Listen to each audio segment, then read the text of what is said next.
ذہن میں آپ نے صرف اور صرف اپنے مقصد کو آپ نے رکھنا ہے۔ جو بھی آپ کے لیے مشکلات جو آپ کے آگے آئی ہوئی ہیں، جو آپ کی مشکلات بنی ہوئی ہیں، جو بھی آپ کو صرف نیک اور جائز حاجتیں جو آپ کی ہیں، وہ آپ نے اپنے ذہن میں رکھنی ہیں۔ آپ یقیناً اس کی حل کی نیت سے یہ وظیفہ کریں گے کہ اللہ پاک کے فضل اور کرم سے آپ کے تمام مسائل دور ہو جائیں، تو انشاءاللہ تعالیٰ وہ سب مسائل آپ سے اللہ کریم دور فرما دیں گے۔ اب آپ نے وہی بیٹھے بیٹھے لا حول ولا قوة الا باللہ العلی العظیم، لا حول ولا قوة الا باللہ العلی العظیم، یہ آپ نے 11 مرتبہ پڑھنا ہے۔ جیسے میں نے اوپر اس کی فضیلت آپ سے ذکر کر دی ہے کہ یہ بہت ہی پیارا اور یہ اللہ تعالیٰ کے خزانوں میں سے ہے۔ اب آپ نے پورے یقین کے ساتھ آپ نے یہ پڑھنا ہے انشاءاللہ تعالیٰ۔ میں پورے یقین کے ساتھ آپ کو کہتی ہوں کہ آپ کے تمام مسائل انشاءاللہ دیکھتے ہی دیکھتے حل ہو جائیں گے۔ ایک حدیث پاک کا مفہوم ہے کہ حضرت عبداللہ بن مسعود رضی اللہ تعالیٰ عنہ فرماتے ہیں کہ لا حول ولا قوة الا باللہ کو ایک مرتبہ میں نے نبی کریم صلی اللہ علیہ وسلم کے سامنے پڑھا تو آپ صلی اللہ علیہ وسلم نے فرمایا کہ اس کا مطلب جانتے ہو کیا ہے؟ میں نے عرض کیا کہ اللہ اور اس کے رسول صلی اللہ علیہ وسلم ہی خوب جانتے ہیں۔ پھر آپ صلی اللہ علیہ وسلم نے خود ہی ارشاد فرمایا کہ اس کا مطلب یہ ہے کہ نہیں ہے کسی قسم کی قوت اور طاقت مگر اللہ کی مدد سے۔ آپ صلی اللہ علیہ وسلم نے اس کا ترجمہ بتایا، یعنی اس کا مفہوم یہ ہے کہ میں اللہ کی مدد اور نصرت کے بغیر کوئی کام بھی کرنے کی طاقت اور ہمت اور قوت نہیں رکھتا۔ یہ انسان اللہ تعالیٰ کے سامنے عاجزی کا اقرار کرتا ہے کہ یا اللہ آپ ہی ہیں جو میری پریشانیوں کو حل فرما سکتے ہیں۔ اور پھر فرمایا جو بندہ ہر وقت استغفار کرتا رہتا ہے اللہ اس کی ہر مشکل آسان کرتا ہے، ہر غم سے دور کر دیتا ہے، ایسی جگہ سے اس کو روزی دیتا ہے کہ جہاں سے اس کا گمان بھی نہیں ہوتا ہے۔ اس کی آپ نے 100 دانوں کی 2 تسبیح کرنی ہے، یعنی کہ آپ نے 200 مرتبہ آپ نے استغفار پڑھنا ہے۔ یہ مکمل طور پر آپ کو جس طرح سے ذکر کیا جا رہا ہے آپ نے اسی طرح سے آپ نے پڑھنا ہے۔ آپ نے کوئی بھی جو اس کا پہلو ہے وہ آپ سے مس نہیں ہونا چاہیے۔ آپ نے استغفار کو 200 مرتبہ پڑھنا ہے اور استغفر اللہ 200 مرتبہ پڑھنا ہے۔ پھر اس کے بعد آپ نے 33 مرتبہ یہ والا استغفار پڑھنا ہے۔ آپ ایک دفعہ میرے ساتھ بھی دوہرا لیں، استغفر اللہ العظیم الذی لا الہ الا هو الحی القیوم واتوب الیہ۔ اس کے بعد آپ نے اللہ تعالیٰ سے دعا کرنی ہے، سبحان اللہ یا رب کریم یا اللہ۔ آپ کو اپنی شان کریمی کا واسطہ، ہم گناہ گاروں پر اپنے گھر کے دروازے بند نہ کریں۔ ہم سیاہکار ہیں، گناہ گار ہیں، لیکن پھر بھی یا اللہ آپ کے بندے ہیں۔ پروردگار تیرے سوا ہمارا کوئی سہارا نہیں، یا ذوالجلال والاکرام ہم تجھ سے ہی اپنے ہر گناہ کی معافی مانگتے ہیں۔ اے گناہوں کی معافی، یا پاک پروردگار آپ سے اپنے گناہوں کی اس طرح سے معافی مانگتے ہیں، وہ گناہ جو ہم سے جانے یا انجانے میں ہوئے، ان گناہوں کی وہ معافی مانگتے ہیں جو تنہائی میں ہوئے یا پھر محفل میں ہوئے، ہم سے نادانی میں سرزد ہوئے یا ہم نے جان بوجھ کر کیے۔ اے اللہ اپنے شانی کریمی کے صدقے، اپنے کعبہ کی عظمت کے صدقے ہمیں معاف فرما دے، ہمارے تمام صغیرہ کبیرہ گناہوں کو معاف فرما دیجیے۔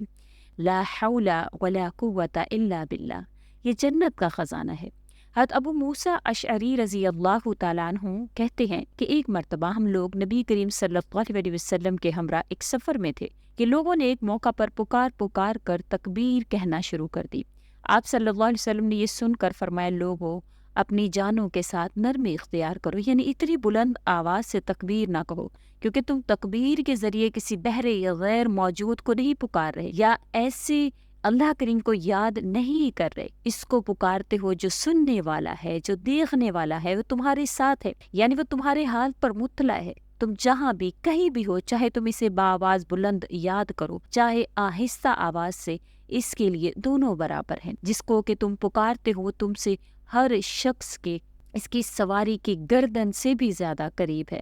اللہ کریم خود قرآن کریم میں فرماتے ہیں کہ میں شہرک سے بھی زیادہ قریب۔ حضرت موسیٰ اشعری رضی اللہ تعالیٰ عنہ کہتے ہیں کہ اس وقت آپ صلی اللہ علیہ وسلم کے پیچھے اونٹ پر میں جو تھا وہ بیٹھا ہوا تھا اور اپنے دل میں پڑھ رہا تھا لا حول ولا قوة الا باللہ۔ آپ صلی اللہ علیہ وسلم نے فرمایا عبداللہ بن قیس، یہ حضرت موسیٰ کا نام ہے، کیا میں تمہیں جنت کے خزانوں میں سے خزانہ نہ بتا دوں؟ میں نے عرض کیا یا رسول اللہ صلی اللہ علیہ وسلم ضرور بتائیں۔ آپ صلی اللہ علیہ وسلم نے فرمایا وہ خزانہ لا حول ولا قوت الا باللہ ہے۔ یہ بخاری شریف کی حدیث ہے، مسلم نے اس روایت کو جو ہے وہ روایت کیا ہے، اور یہ حدیث مبارکہ جو ہے مستند ہے۔ تو میری پیاری بہنوں، میرے پیارے بھائیوں، آج کا یہ جو خاص وظیفہ ہے، آپ نے اس کو کتنی تعداد میں پڑھنا ہے اور کس وقت پڑھنا ہے، یہ میں انشاءاللہ تعالیٰ آپ سے ذکر کروں گی، کیونکہ کوئی بھی وظیفہ اگر آپ سے ذکر کیا جاتا ہے تو اگر اس کو بتائے گئے طریقہ کار کے مطابق کریں گے تو انشاءاللہ تعالیٰ آپ کو اس کا فائدہ حاصل ہوگا۔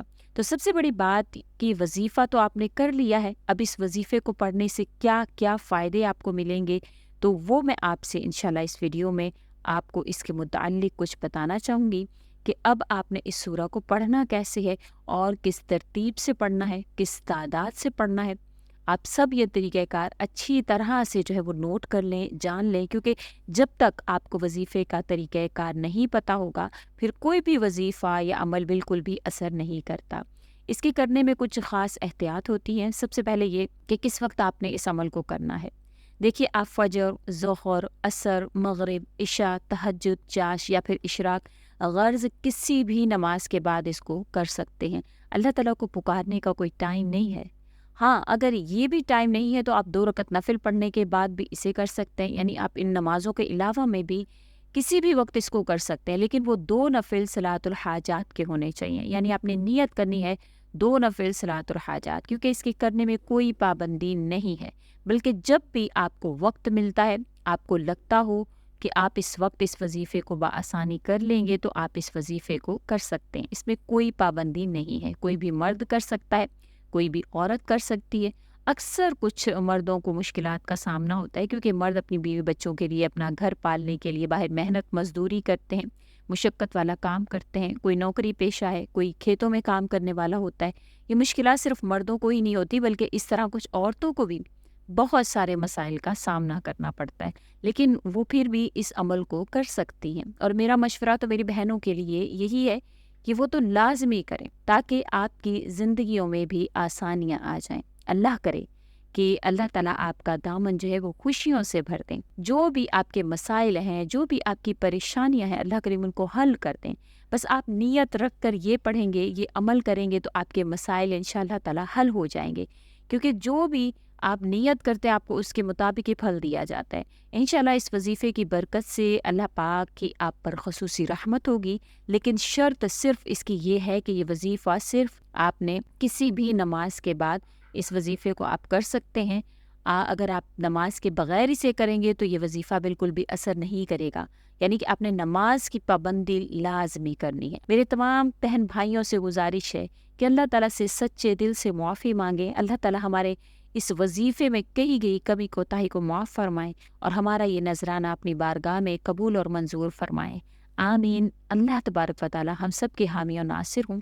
السلام علیکم ورحمۃ اللہ وبرکاتہ۔ اللہ حافظ۔